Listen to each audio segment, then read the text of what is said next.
You feel comfortable while they are doing the procedure. Yung kanilang advices are really things that you should follow, no?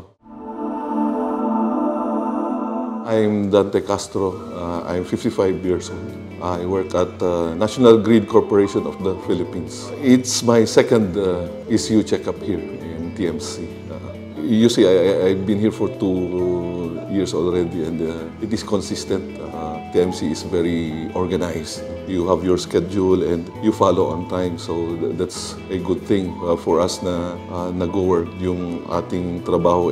We need time, and kung systematic yung ating check-up, it's a good thing. Very accommodating, actually friendly, no? Lahat naka-smile, they converse with you while they are doing the procedure, no? So you feel comfortable, parang wala lang.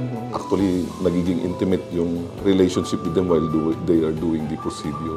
Yung kanilang advices are really things that you should follow, no? It can help you in dealing with your wellness. So very important. So maraming salamat sa ating nurses and doctors. Dear doctors and nurses, maraming salamat for being so good in what you do. Continue on doing what you are doing po to help others at maging well ang lahat ng pumupunta dito sa wellness. Maraming salamat. Sa lahat, punta po kayo sa TMC. Maganda po dito for our ECU. Thank you.